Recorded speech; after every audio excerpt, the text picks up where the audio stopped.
कळवा रुग्णालयात 21 नवजात बाळांचा मृत्यू. शिवसेना उद्धव ठाकरे पक्षाचे प्रशासनाला निवेदन. जून महिन्यात छत्रपती शिवाजी महाराज रुग्णालय कळवा येथे 21 नवजात बालकांना योग्य उपचार न मिळाल्याने मृत्यू झाल्याचा गंभीर आरोप करण्यात आला आहे.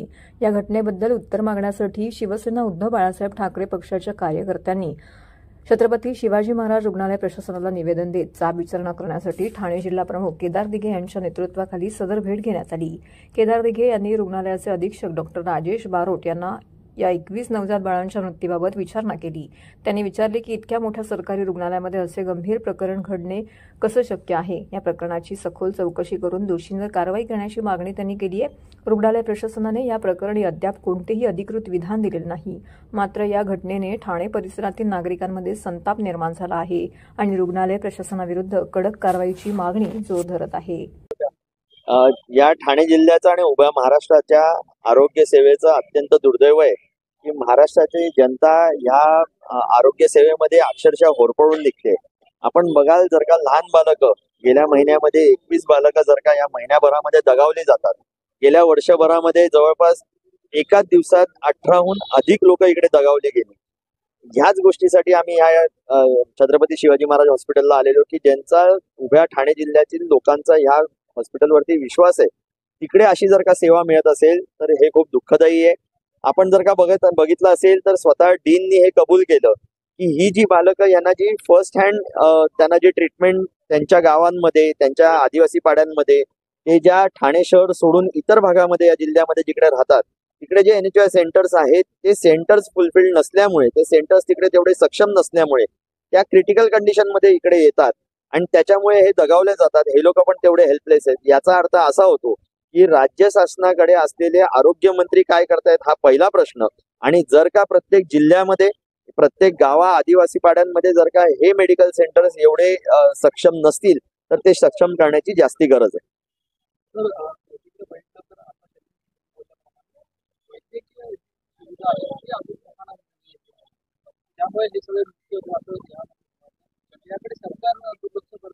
शंभर टक्के दुर्लक्ष करतं. करोडो रुपयांचं बजेट आपण जर का बघाल तर दर वेळेला ते पास होतं. पण हे पैसे जातात कुठे? जर का लोकांचा पैसा लोकांच्या हितासाठी वापरला नाही गेला, त्यांच्या बेसिक रिक्वायरमेंटचे जे म्हणजे आरोग्य, आणि त्या आरोग्याकडे जर का दुर्लक्ष होत असेल राज्य शासनाकडनं, ह्या महानगरपालिकेकडनं, तर हे पैसे जातात कुठे, कोणाच्या खिशात जातात हे बघणं गरजेचं आहे. इथे असलेले स्कॅन सेंटर्स ते देखील PPP त्या तत्वांवरती चालतात. म्हणजे एखाद्याने कोणीतरी डोनेट केलेले आहेत त्याच्यामधनं हे लोक बजेटमध्ये तरतूद करतात महानगरपालिका. ह्याच्यापेक्षा ह्या हॉस्पिटल जे महानगरपालिकेच्या अखत्यारीत येतं त्यांनी जर का स्वतःच्या मशीन्स घेतल्या तर तो भार ह्या हॉस्पिटलवरती आणि ठाणे महानगरपालिकेवरती पडणार नाही. दुसरी गोष्ट अशी आहे की इथल्या कितीतरी पॅथॉलॉजिकल ज्या टेस्ट आहेत त्याला देखील लोकांना कितीतरी वेळा बाहेर जावं लागतं. यांचं म्हणणं असं आहे, डीन बरोबर जेव्हा आम्ही या मेडिकल सुपरिटेंडंट बरोबर ज्या वेळेला आम्ही बैठक घेतली, त्यांचं म्हणणं असं आहे की सगळ्या टेस्ट मोफत आहेत. तर आमची मागणी अशी होती, जर का मोफत आहेत, जी लोक ग्रामीण भागात नाही येतात त्यांच्यासाठी इकडे फलक लावा की बाबा सगळ्या टेस्ट इकडे मोफत आहेत. इकडे ऍडमिशन घेतानापासून घेऊन ते बरं होऊन बाहेर जास्तोपर्यंत या इकडे जर का लोकांना त्रास जर का सहन करावा लागत असेल तर हे अत्यंत दुर्दैव आहे.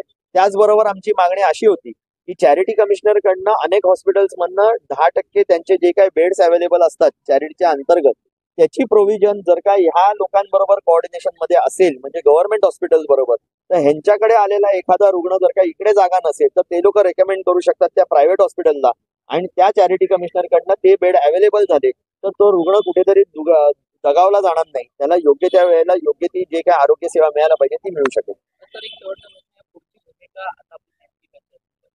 मला असं वाटतं आम्ही काही डेडलाईन्स दिलेले आहेत. त्याचबरोबर आम्ही त्यांना काही गोष्टींवरती काम करायला सांगितलेलं आहे.